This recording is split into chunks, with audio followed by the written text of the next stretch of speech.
좋아요, 구독. 네, 안녕하십니까. 11월 첫째 주 경제 사부 바로 시작하겠습니다.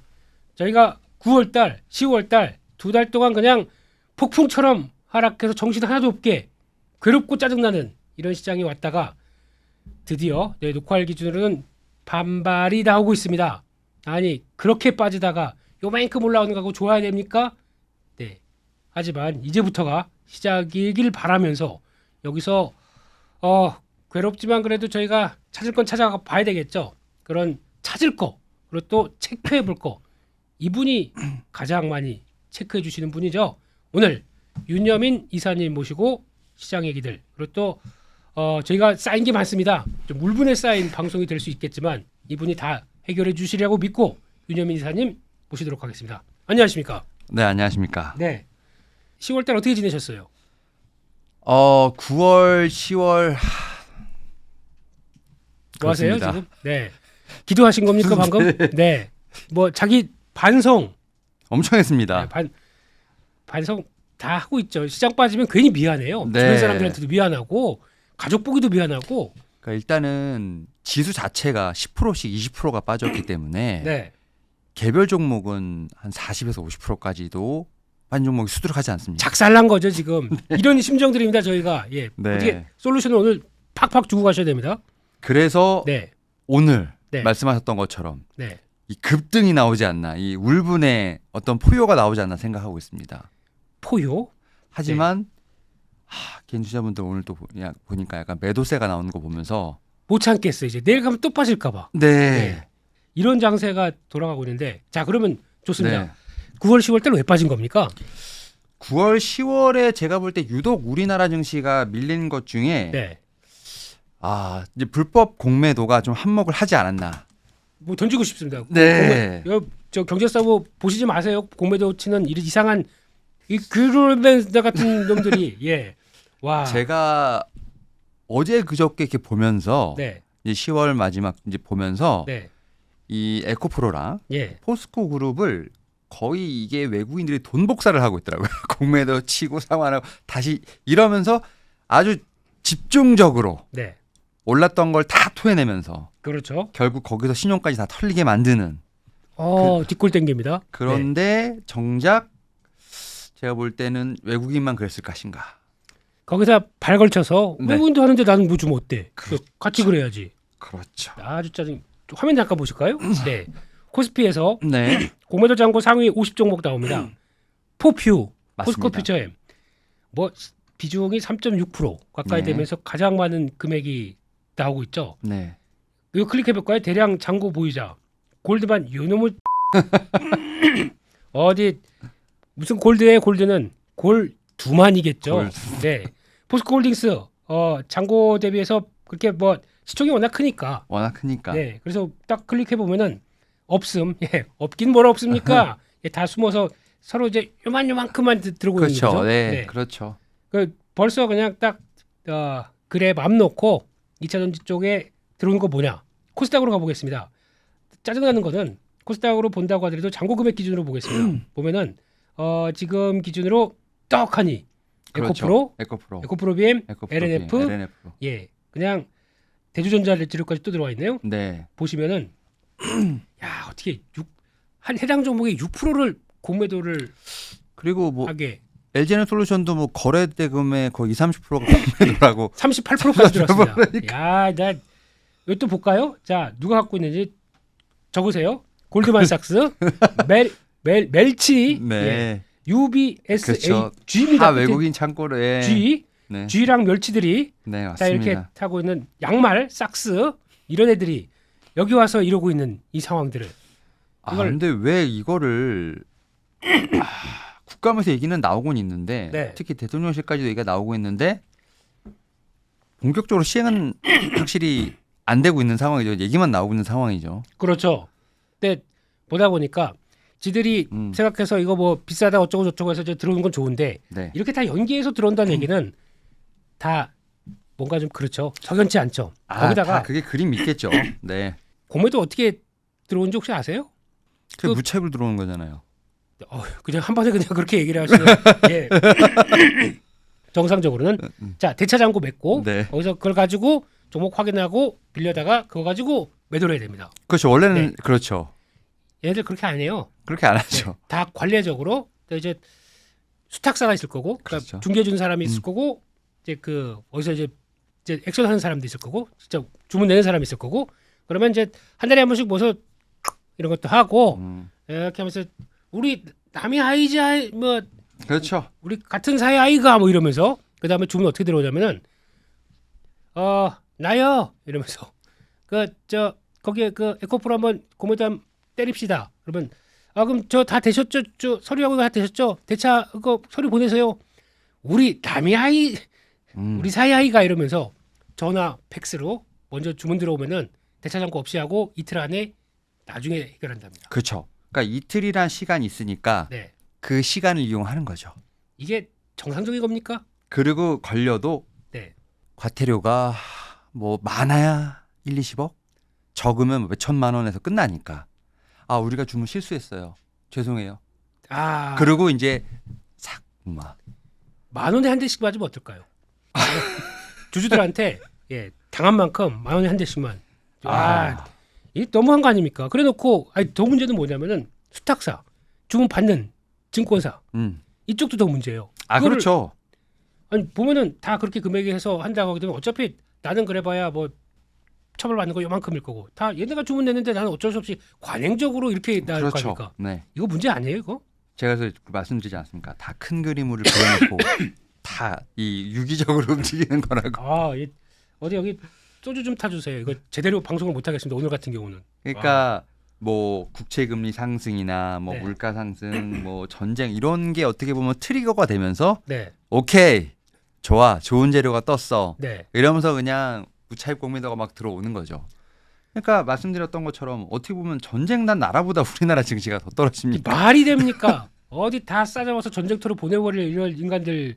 근데 이제 뭐 좋게 긍정적으로 생각하면 긍정이 안 결국은 돼요 지금 이 상황에서. 네. 갚아야 된다는 거. 갚아야 된다는 거? 갚아야 되는 거는 그 사람들도 풀어야 할 숙제죠. 근데 이들이 이건 뭐 기한이 없지 않습니까? 그냥 그렇죠. 끌고 갈 수가 있잖아요. 그러니까 이게 언제 나온다. 뭐 어차피 뭐 에코프로나 에코프로 BM 같은 경우나 뭐 이런 종목들 보면은 차라리 포스코 쪽은 나아요. 이쪽은 배당 주다 보니까 뭐 하락한 게 더 크다 보니까 배당은 뭐 그냥 다 퉁쳐서 한다고 하더라도 이런 건 배당도 없을 테니까 그냥 마구 플레이하는 거죠. 그러니까 제가 봤을 때 올 상반기에 네. 좀 많이 잃었어. 그렇죠. 당연히. 그래서 예. 일단은 회복을 해야 돼. 근데 어쨌든 이 공매를 쳤기 때문에 어쨌든 다시 상방으로 다시 열리면 네. 우리가 말하는 환매수가 들어야 되지 않습니까? 그렇죠. 근데 그거를 상반기에 분명히 경험을 했기 때문에 네. 이렇게 쉽게 다시 올리진 않을 것 같아요. 그래서 예. 몇 번에 좀 움직임이 더 있지 않을까. 출렁출렁하면서. 네.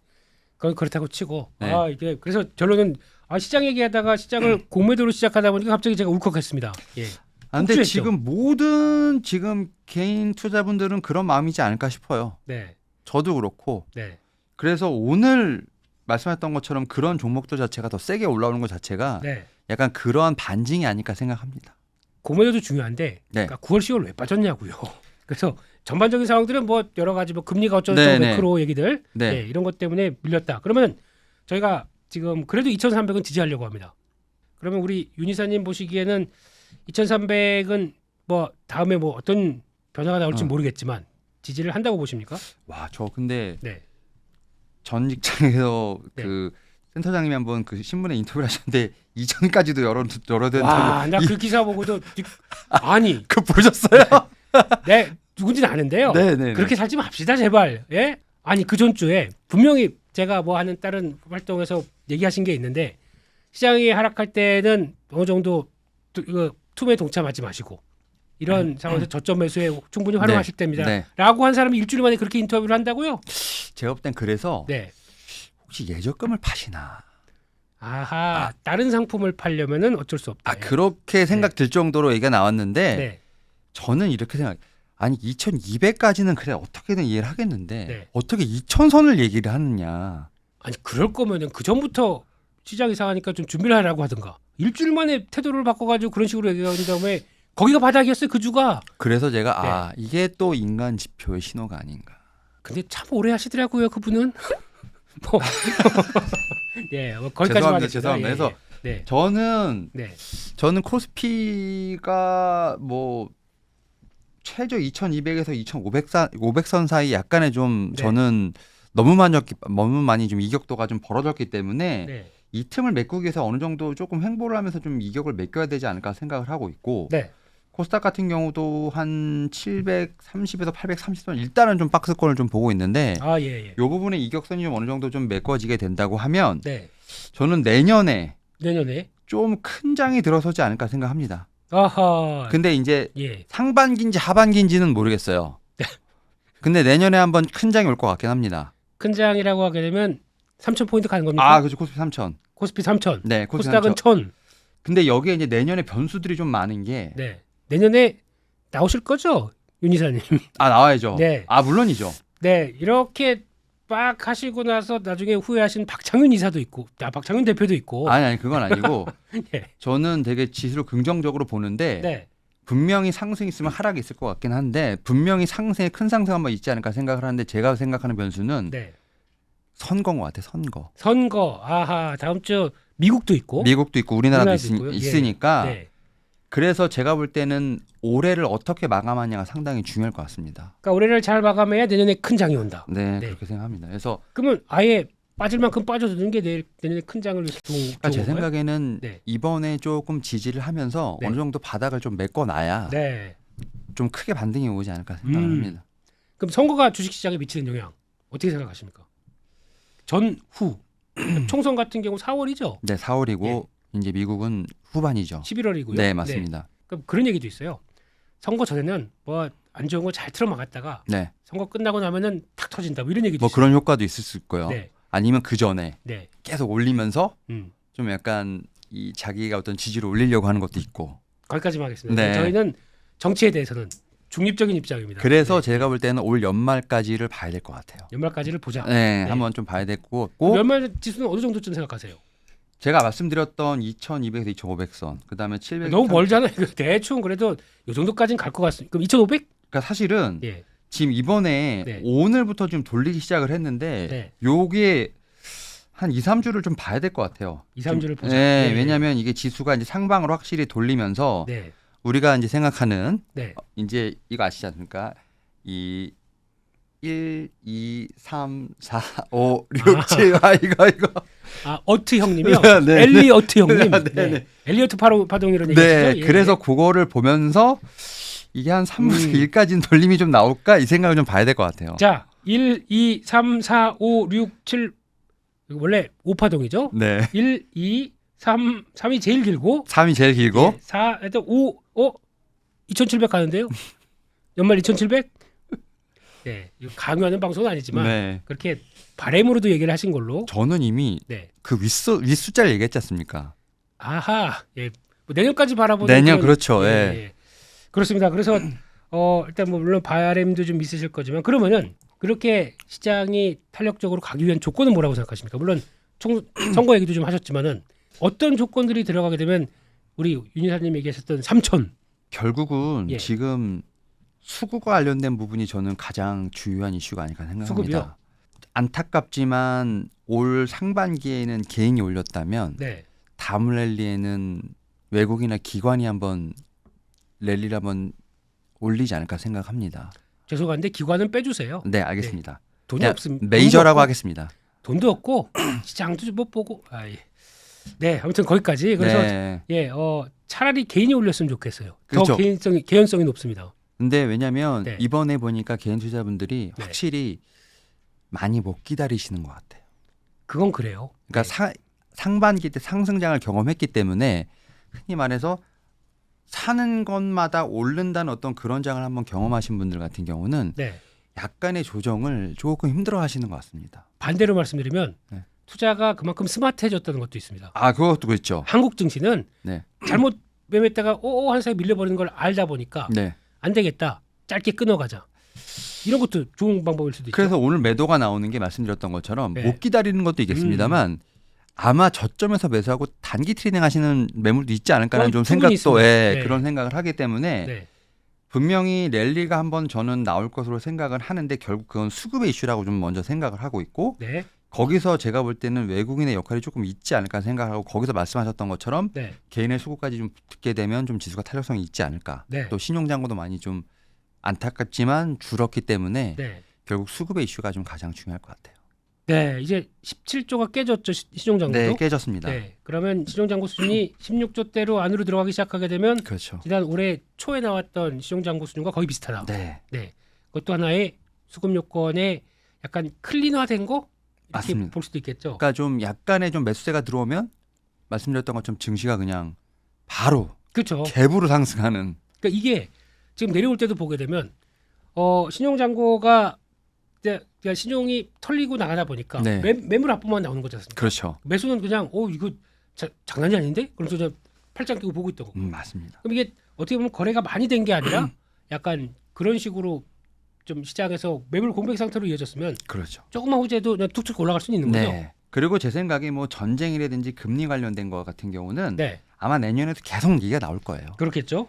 왜냐하면 우리가 2021년에 코로나, 2022년에 러시아 우크라이나 전쟁, 2023년 올해 지금 이팔 전쟁 나왔지 않습니까? 네. 매년 지금 나오는 악재들이 있기 때문에 내년에 또 전쟁 나오면 어떻게 해요? 매년 나왔다면서요. 그러니까 시장의 바닥은 네, 악재가 안 나오는 시장이 아니고요. 예. 악재에도 더 이상 지수가 아, 반응하지 않는 시장이 제가 볼 때는 바닥이고 네. 올라갈 때도 악재는 계속 나옵니다.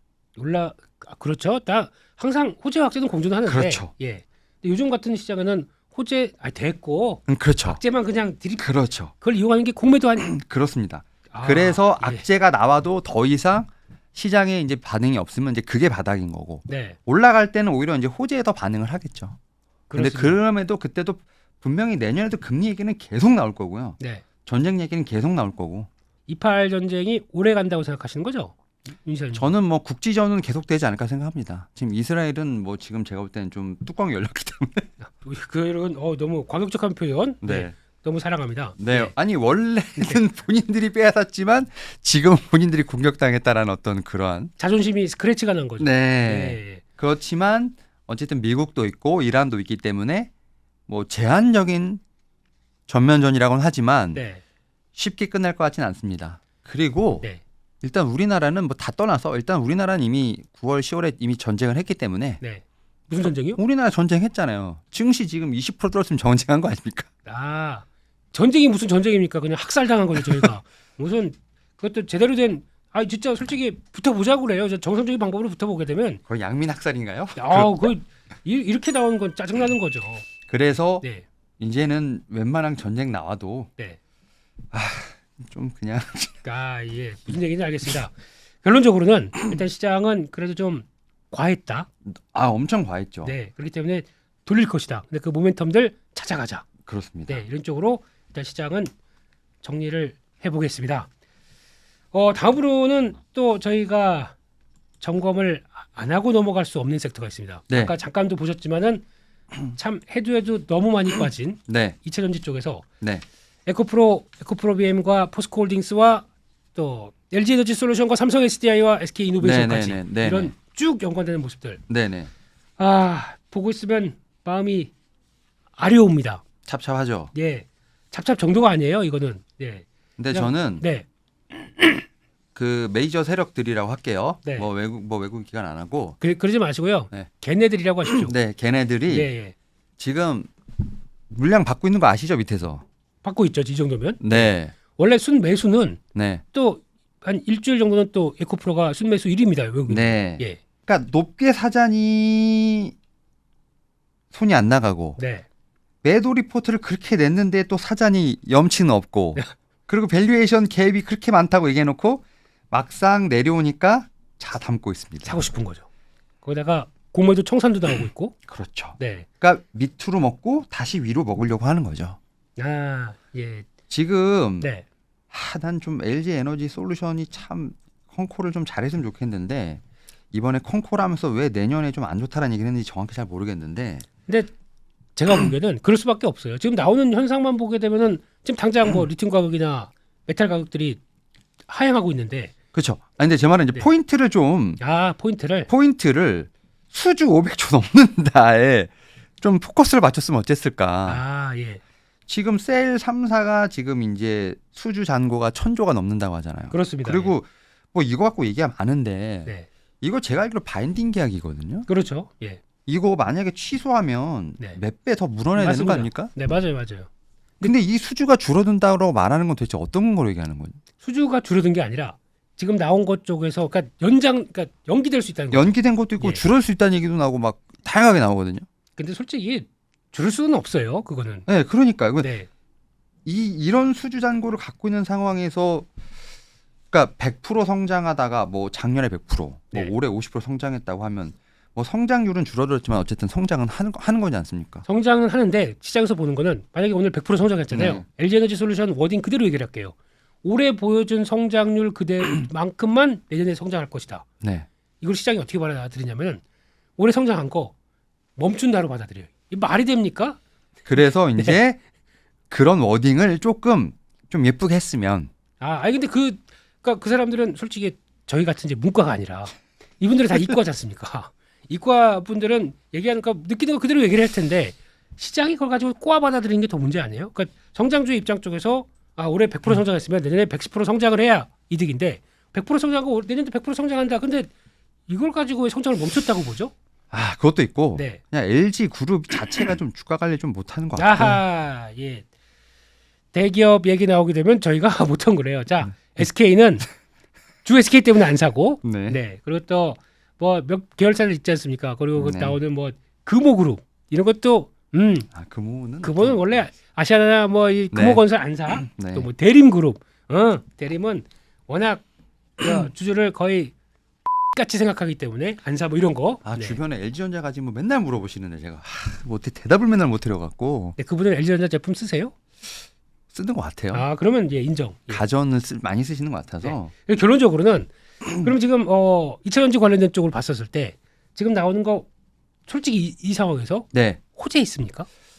호재는 없다고 보는데 네. 저는 조금씩은 네. 뭐 LFP 얘기도 나오고 있고요. 그렇죠.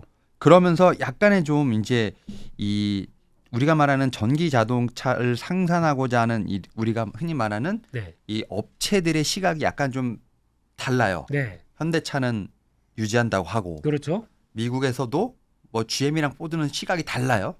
그 그러니까 연기입니다. 그렇죠. 예. 근데 안 한다는 게 아니에요. 제가 볼 때 뷰가 그렇다고 바뀐 것 같진 않아요. 예. 그래서 제가 볼 때는 네. 지금이 네. 매수의 기회라고 생각합니다. 어허. 지난주에 우리 윤 이사님 나왔을 때는 이렇게 빙글빙글 돌리셨는데 네. 얘기를 이제는 이 정도면은 해도 너무했다. 네. 그러니까 매수로 봐야 된다. 그러니까 모든 종목들이 다 과매도 구간인 것 같은데 네. 그래도 제가 지금 산업계를 돌아다니다 보면 네. 내년 하반기를 봤을 때 확실히 지금 이제 돌아가는 사이클로 봤을 때 2차전지 쪽이 제일 바쁜 것 같아요. 그건 그렇죠. 그 정도까지 투자 잔고 받아놨는데. 네. 그래서 네. 지금 상황이면 그냥 제가 볼 때는 언론 플레이를 통해서 그냥 수급을 조절하는 어떤 그러한 지금 제가 볼 땐 신호로 받아들이고 네. 지금 상황에서는 확실히 이제는 밑에서 받고 있다라는 게 보이고 있어요. 네. 살 때다. 네. 그래서 분명히 우리가 흔히 말하는 옛날처럼 이 V자 이건 아니겠지만 네. 아마 확인하고 또 확인할 거예요. 그렇겠죠. 올 상반기에 너무 당했기 때문에. 그래서 예. 개인들의 물량을 최대한 털어가면서 받아서 또 지들이. 그렇게 올리지 않을까. 예. 그래서 여기서는 네. 절대 던지면 안 됩니다. 가지고 계신 분들은. 절대 던질 수가 없어지 다 물렸는데 거기다가 뭘 요거 올른다고 던집니까? 이제 평단가들이 조금씩은 다 다르지 않습니까? 다 다르죠, 저희. 다른데 네. 이제 만약에 뭐 한 10% 15% 만약에 수익이 났어요. 예. 그래도 제 말은 던지지 말라니.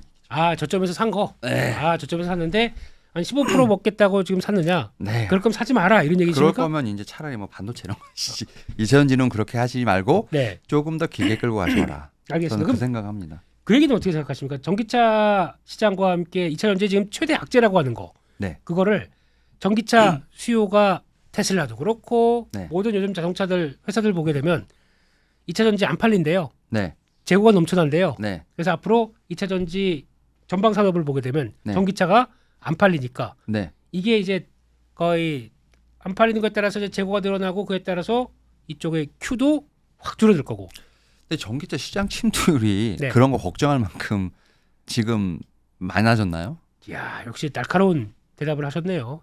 그게 핵심이거든요. 그러니까 지금 보면은 네. 전기차 시장 끝났다고 얘기를 해요. 아니 지금 한 10대 중에 한 4-5대 정도 보여야 끝나는 거 아닙니까? 게다가 네. 주변에 전기차 타시는 분 있으세요? 제 주변은 없어요. 저도 없어요. 제 친구 원래 제가 인간관계가 요만큼 얇기 때문에 제일 친하잖아요, 저희 둘이. 저랑 엄청 친하시잖아요. 제 BMW잖아요. 버스, 메트로, 워크. 그쵸? 그렇죠. 네. BMW 다 네. 전기로 가기 전까지는. 네. 전까지요. 그리고 제 주변에 쭉 보니까 한 30명 중에서 한 명 있더라고요. 저는 못 봤어요. 네, 한 명도 이것도 사고 그러면 물어봤죠. 사고 후회하느냐? 네. 후회보다도 그런 얘기를 한데 유지비를 생각하게 이 친구는 이제 장거리가 많거든요. 네네. 유지비 생각하게 되면 이거는 해야 된다. 그렇죠. 네, 저 예전에 한번 택시를 탔는데 네. 이 전기차 예찬론자분을 만났는데 네, 말씀하셨던 것처럼 비용이 확실히 절감이 된다고 하더라고요. 그렇죠. 주유비나 이런 게 절감되기 때문에 네, 주행 거리가 많으신 분들은 네. 확실히 전기차를 선호하세요. 그렇더라고요. 이제 상황이 다른 건 있습니다. 유럽 같은 경우는 전기료가 비싸요. 아 그건 그렇죠. 민영화 다 해놨기 때문에 그래서 그런 거는 어차피 뭐 지금 내연을 타나 그걸 타나 제일 좋은 게 하이브리드인데 네. 이러고 있을 수도 있습니다. 근데 원래 그 나라들은 한다고 하더라도 다 나라가 붙어 있다 보니까 다른 또 대체 교통수단들이 좀 있잖아요. 근데 저는 미국 같은 경우는 대체 교통수단이 대체 뭐가 있습니까? 없어요. 미국을 안 가보셔서 그러니까요. 그렇게 되면은 아까 말씀하신 게 정확하십니다. 지금 미국 전기차 침투율 9% 8%돼 있어요. 맞아요. 네. 이게 그러면 앞으로 커가려고 하는데 그 다음에 또 많이 얘기 나오는 거 트럼프 대통령이 당선되면은 지금 나도 IRA 싹 없애고 전기차 보조금 싹 없애고. 근데 이미 네. 그 법 그러니까 입법을 통해서 통과되는데 어떻게 그 법을 뒤집었습니까? 원래 이 형님이 좀 무대뽀지 않습니까? 네. 내가 하는데 내가 법이다 무슨 뭐 그러니까 막 의회도 가자 의회 뒤집으러 막 이렇게 얘기했다가 지금 기소도 당하고 있고 이런 하여튼간 결론적으로는 지금 악재밖에 없어요. 악재 투성이다 보니까 거기서 이제 악재를 제일 확대하는 느낌이잖아요. 네네. 이성적으로 생각해도 그 정도는 아닌데 이렇게 나왔다는 것 자체도 어떻게 보면 그들의 언론 플레이에 또 빨려 들어가는 거예요. 언론 플레이고 네. 그리고 또 웃긴 건 신재생 에너지가 어떻게 보면 바이든, 네. 어떻게 보면 아이덴티티잖아요. 그렇죠. 근데 신재생의 시세는 트럼프 때 나왔어요. 아, 좋은 표현이십니다. 야, 그리고 예. 지금 바이든 지금 행정부고 뭐 내년에 어떻게 될지 뭐 그건 가봐야 알겠지만 이런 것들 다 분명히 시세를 한 번씩은 다 줄 겁니다. 뭐 지금 트럼프 대통령이 되면 뭐 전기차 신재생 끝날 거라고 그렇게 주식은 뻔하지 않습니다. 산업 변화는 태동하게 되면 네. 이어간다. 네. 예. 그래서 그렇습니다. 예. 미리 그런 거를 걱정할 필요는 없다라고 생각합니다. 저희가 좀 많이 스마트해지다 보니까 네. 걱정은 달고 살아요. 이제 걱정을 주식하게 너무 되면. 앞당겨서 하는 것 네. 같은. 걱정 이러다 보니까 거의 사람이 아니라 걱정맨이에요. 네. 하여튼 예, 이런 상황 쪽에서 그럼 그거 하나 또 마지막으로 짚어보겠습니다. 근데 시장에서 많이 나온 얘기 중에 하나가 네. 자 에코프로가 이번에 에코프로 머티리얼즈 상장하기 위해서 네네. 기관 수요 예측을 이번 주에 들어가서 아마 이번 주 내일이죠. 11월 3일 거기서 3일부터 5일간 한다고 합니다. 3일부터입니까? 네, 3일까지인데요. 3일까지죠. 네. 그러니까 내일 거의 이제 결과가 나올 겁니다. 예. 네. 그래서 지금 가격이 원래 한 에코프로 머티리얼즈 한 46,000원 정도 네네. 예, 얘기 상단부가 46,000원. 네. 네, 했다가 44,000원으로 하향 하향했습니다. 그래서 이렇게 되면서 가격은 좀 내렸는데 왜 네. 가격을 내렸느냐? 인기가 좀 떨어지지 않을까 아니면 뭐 너무 고밸류다 보니까 중국의 전구체 쪽과 거의 밸류를 맞추다 보니까 뭐 80배 정도까지는 했다 뭐 이런 얘기 막 나오면서 네네. 지금 이렇게 되다 보니까 기관 쪽에서 별로 참여율이 저조할 것이다. 네네. 이런 얘기도 나오기 시작하면서 약간 이게 악재로 만들어가면서 나오는데 게다가 특히 에코프로 머티리얼즈의 흥행력 네. 두 번째는 이거 IPO 시키게 되면 카카오 봤지? 카카오처럼 똑같은 결과가 나올 것이다 라고 하는 시장의 부정적인 반응들 이거에 대해서 어떻게 생각하십니까? 일단은 저는 네. 오히려 고평가가 아니라 그냥 적정 평가를 받은 상황이 되지 않을까. 그래서 적정 평가. 오히려 네. 본업에 대한 부분을 좀 더 가치를 제대로 받을 수 있지 않을까라는 생각을 합니다. 왜냐하면 2차 전지는 고평가라는 인식이 있는데 네. 오히려 적정 평가를 받은 그런 계기가 되지 않을까 생각을 하고 있고요. 네. 그리고 에코프로가 카카오랑 비교하는 건 조금 넌센스인 것 같습니다. 이게 어디 가면은 요즘 이제 저 주가 밀리다 보니까 이제 뭐 2차 전지에 대해서 별로 그렇게 이렇게 별로 안 좋아하는 사람들은 한 번도 안 사본 사람들이에요. 아니 에코프로 안에 자회사가 얼마나 많은데 네. 에코프로 BM이랑 그다음 뭐 에코프로 뭐 머티리얼즈라고 하겠지만 네. 그러고도 지금 상장 안 하는 회사들 너무 많습니다. 그것도 그런데 네, 그러니까 대부분 그래. 그러니까 저 올라갔던 게 너무 배 아프다 보니까 그렇죠. 그렇게 얘기하시는 분도 모르겠습니다. 그건 인간의 심리라고는 생각은 하고 있는데 네, 중요한 거는 지금 이런 상황들 쪽에서 이제 2차 전지에 대한 얘기들 쪽에 가장 핵심이 그런 걸로 보여지는데 결론적으로는 그때가 살 때입니다. 네. 그냥 초지일관이시군요. 오늘은 네. 이제 나는 2차 전지 쪽에 주가가 많이 빠지다 보니까 이제 한번 동참을 해보겠다. 나는 윤여민이 아니다. 나는 윤이차. 네. 윤희사가 아니고 윤이차, 윤희차군요. 예, 윤이차님. 네.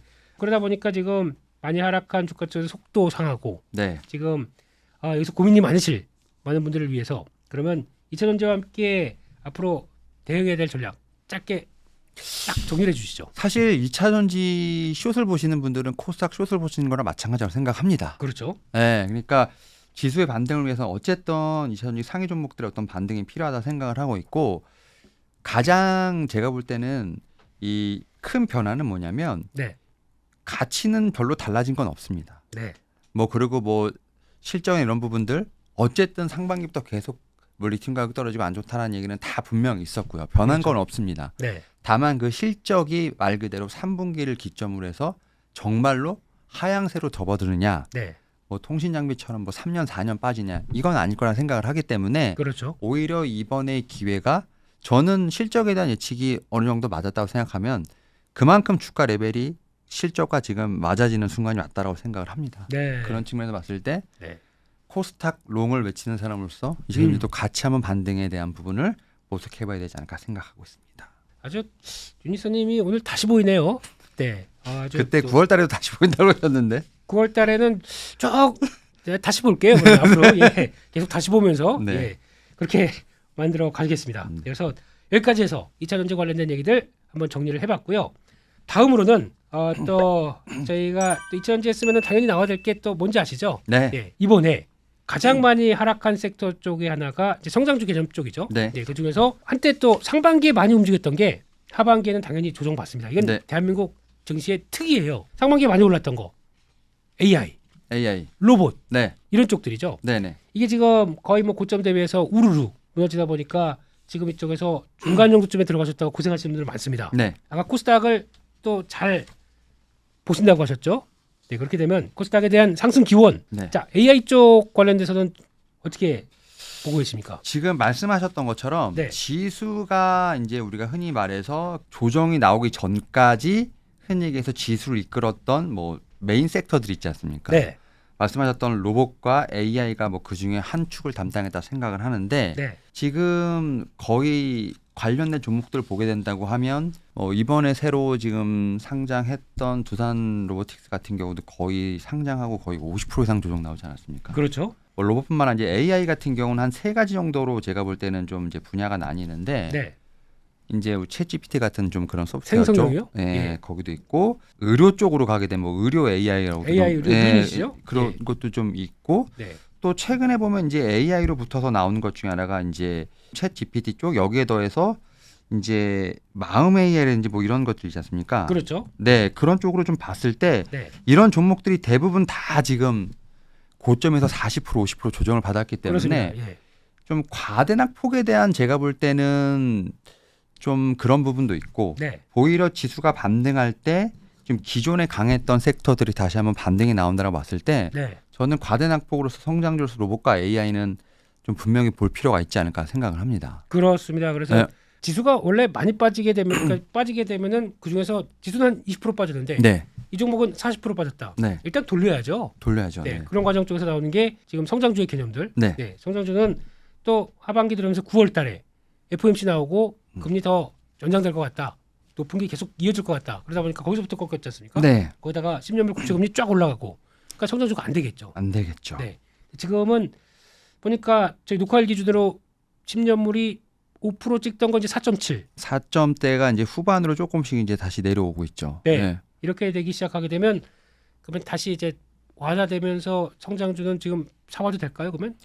저는 네. 지금 앞에 말씀드렸던 것처럼 이제 이 성장주도 있고 과대량폭도 있기 때문에 네. 저는 로봇과 AI 같은 경우는 오히려 성장 쪽에서 좀 강하게 반등이 일어날 수 있을 거라 생각을 합니다. 네. 그래서 뭐 흔히 말하는 로봇 관련돼서 이제 두산 로보틱스가 이제 상장 전에 막 기대감으로 막 종목들 여러 개가 있었지 않습니까? 레인보로도 있었고 레인로도 네. 있었고 뭐 유로메카도 SBB, 있고, 유로메카부터 시작해서 뭐 여러 개가 있었는데 네. 그런 종목들이 보면 대부분 다 망가졌어요. 그렇죠. 그래서 오히려 그런 종목들을 좀 저는 선별해서 보는 게 좋지 않을까라는 생각을 하고 있고 뭐 네. 레인보 로보틱스를 좀 필두로 해서 뭐 말씀하셨던 SPG도 그렇고 네. 뭐 그다음에 뉴로메카도 그렇고 SBB 테크 같은 이런 종목들 같은 경우는 저는 충분히 반등이 나올 수 있는 네. 거의 차트 똑같이 거의 뭐 데칼코만이네요. 네네. 그리고 이제 AI도 말씀드렸던 것처럼 뭐 뷰노, 루니, 그다음 뭐 마음 AI부터 시작해서 그런 좀 AI 뭐 생성 그런 쪽도 그렇고 네. 앞에서 말씀드렸던 뭐 의료 AI도 그렇고 뭐 그런 종목들 같은 경우는 좀 가장 빠르게 올라올 수 있지 않을까 생각을 해요. 그리고 최근에 지금 로봇과 AI 관련돼서 좀 약간 정책 관련된 부분들이 좀 많이 발표가 되지 않습니까? 그렇죠. 정책 중요하죠. 뭐가 네. 나왔나요?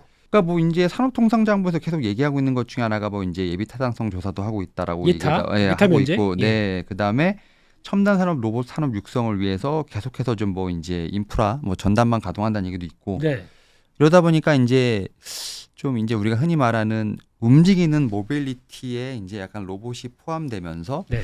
거기에 이제 AI를 이제 흔히 해서 얹힌 게 휴머노이드 아니겠습니까? 그렇죠. 옵티머스 나오기 시작해서 네. 그래서 이제 기분이 안 좋은데 춤춰봐 막 춤추고 있고 막 점프도 하고. 점프도 하고 재롱도 부리고 네. 아, 재롱 하느라 고생해서 가서 주스나 한잔 가져와 그럼 갖다 주고 그래서 그런 것들이 이제 조금 더 이게 좀 약간 확장이 되면 네. 산업계로 확장되면 아 노동자 일거리를 많이 뺏기는 것이 아닌가라는 뭐 그런 뭐 이제 생각까지도 하게 되는데 그런 얘기도 있어요.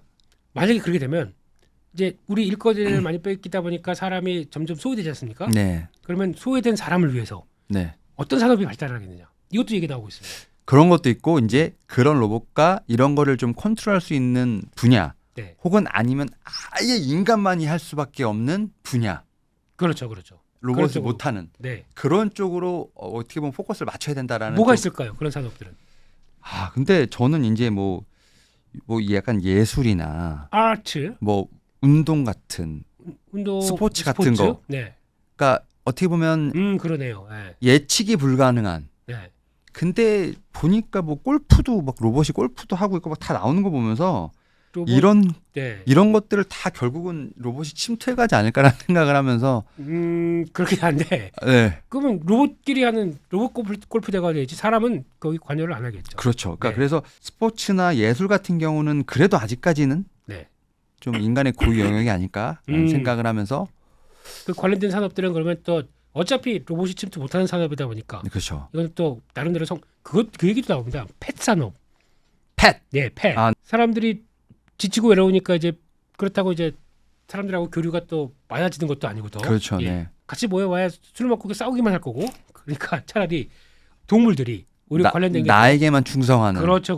뭐 그렇지도 않아요. 우리 아 그래요?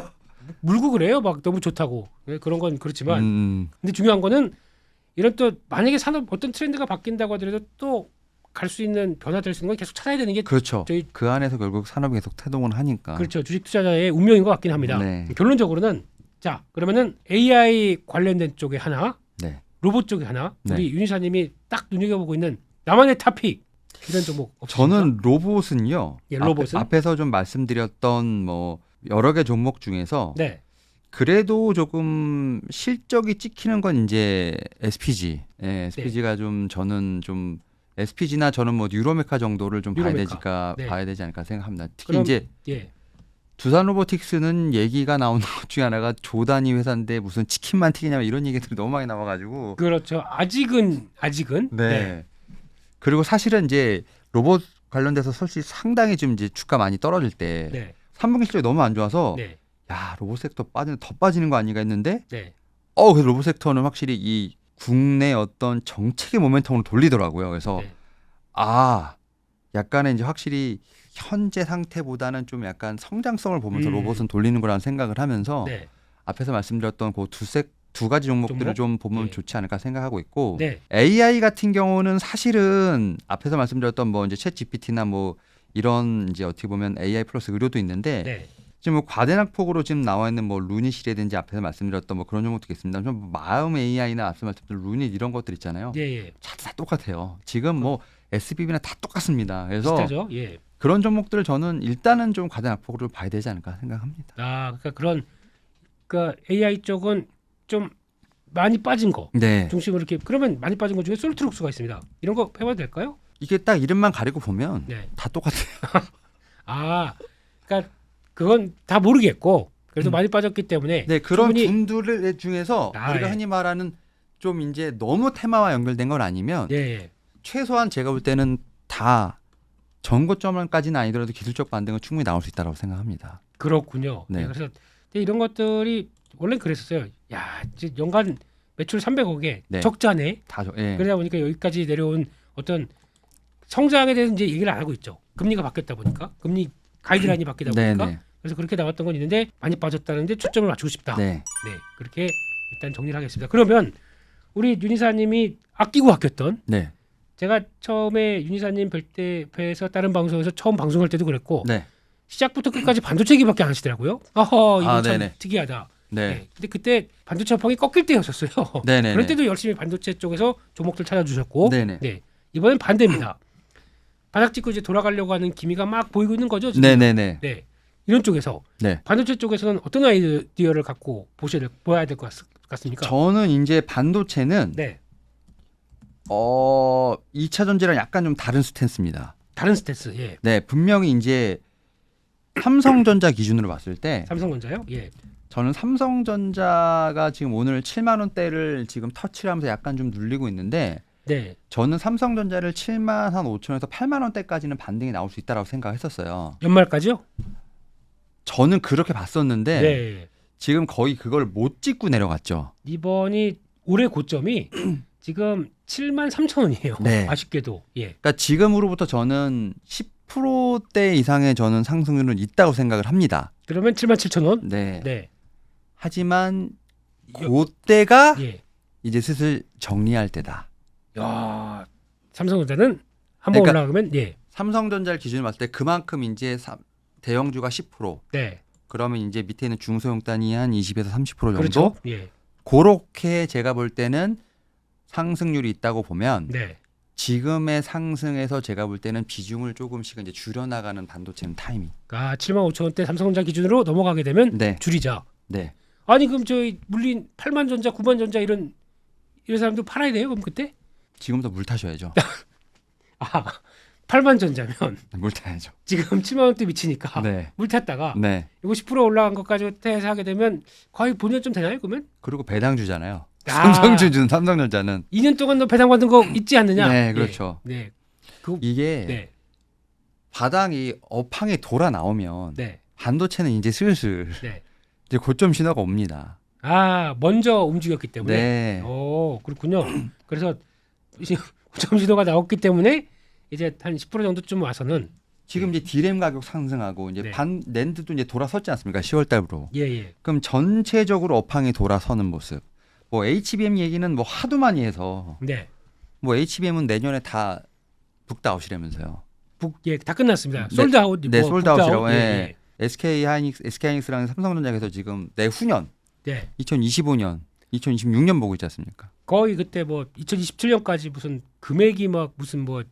30억 달러, 50억 달러 뭐 이렇게 찍고 있습니다. 네. 네. 원래 삼성전자 실적 상당히 좋을 때 항상 주가는 떨어집니다. 아시지 않습니까? 그렇죠. 네. 그러니까 그러면 반대로 지금은 아직까지 저렇게 바닥권 스키는 실적 보여줄 때 네. 지금은 사는 기회다. 이런 거예요. 반도체랑 2차전지 똑같아요. 사는 건 마찬가지인데 네. 지금 반도체는 업황에 돌아선 신호가 너무 많이 나오고 있기 때문에 제가 네. 볼 때 내년부터는 업황에 대한 걱정은 거의 안 나올 것 같아요. 그렇죠. 편하게 움직이겠죠. 네. 그러면 제가 볼 때는 그때가 고점일 가능성이 높다라고 생각을 아, 하기 때문에 예. 상승폭을 보게 된다면 오히려 반도체보다 2차전지가 높다. 다만 반도체도 올라가는 갈 것이다. 그렇죠. 네, 예. 저는 그렇게 생각합니다. 그러면 제가 자 우리 윤사님 고생했으니까 보너스를 한번 좀 드릴게요. 한 1,000만 원을 드립니다. 네. 예, 계좌번호 불러주세요. 네. 예? 네. 네. 하게 되면은 그러면 우리 윤 이사님은 네. 그래 이거 가지고 좀 불려보겠어. 네. 그러면 2차 전지 사시겠습니까? 반도체 사시겠습니까? 2차전지 사죠. 2차 전지. 네. 죄송한데 돈이 없어요. 저 마음으로 받았습니다. 예, 그거 받은 거 갖고 사세요. 네, 예. 네. 그래서 그렇게 하시면 될 것 같고. 근데 예. 반도체도 지금 상황에서 대부분 다 예. 손실 중이시잖아요. 그렇죠. 네. 모든 종목이 다 손실 중이라 생각하기 때문에 왜 어떻게 또 그렇게 또 저희 잘하시는 분들도 있을 텐데 그렇게 딱 못을 박으십니까? 저희 속상하게요. 지금 8월, 9월에 매매하신 분들 맞습니다. 다 네. 물렸어요. 다 물렸어요. 예. 분명히 수익권 전환됩니다. 반도체도 됩니다. 예. 됩니다만 네. 너무 수익률을 높게 잡지는 마시라. 반도체는 반도체는 네.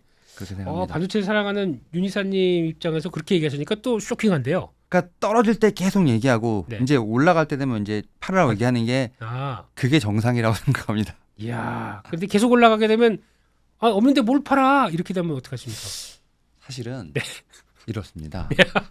손실 난 거보다 예. 배 아픈 게 낫습니다. 야, 명언을 하셨네요. 근데 또 그렇지가 않아요. 이제 상반기 때 보니까 네.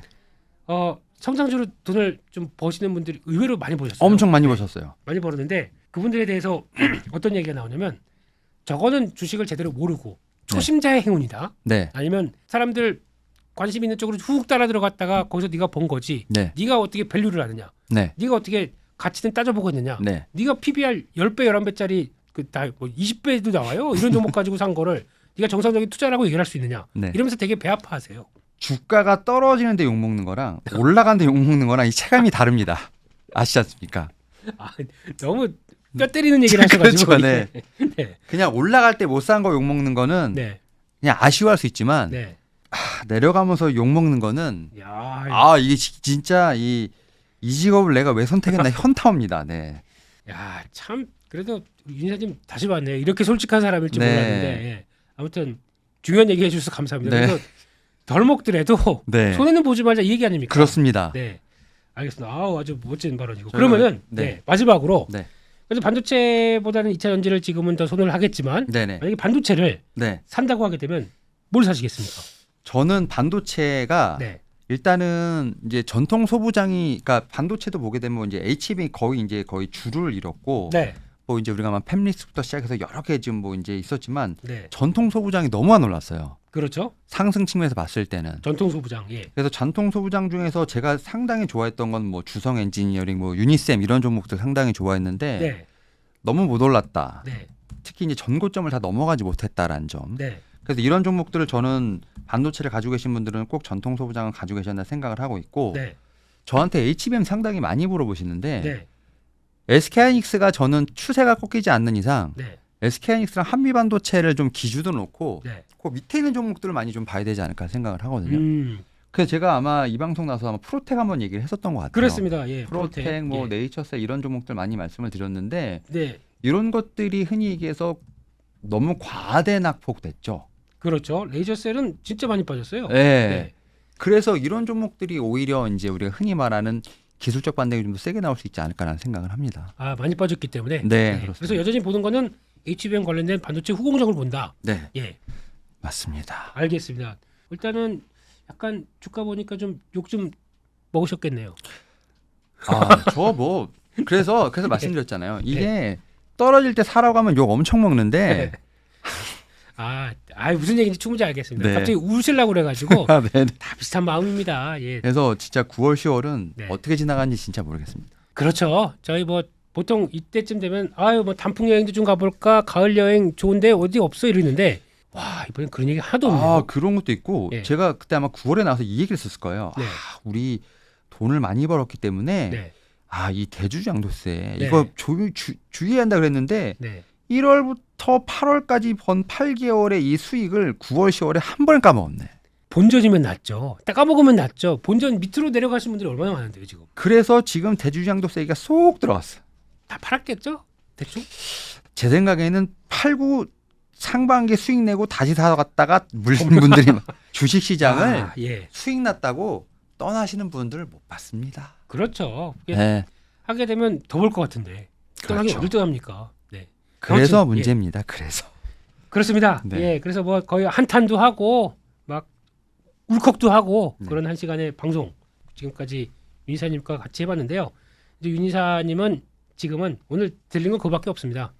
2차 전지 사자 네. 이렇게 빠졌는데 그런 쪽으로 정리를 하고 다음번 뵀을 때는 앞자리 숫자가 좀 바뀐 네. 시장에서 좀 그래도 어느 정도 자리를 차지했으면 네네. 하는 상황이고요. 제가 말씀드린 거는 코스피 네. 2자가 아니고 3자로 아, 그럼 그 전까지 못 나오는 겁니까?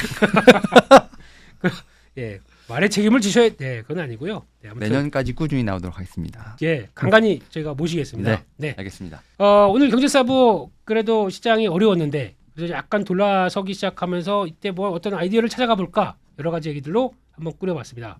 저희는 다음 주 다시 11월 두 번째 주에 뵙도록 하겠습니다. 오늘 좋은 얘기 많이 해주셔서 감사합니다. 감사합니다.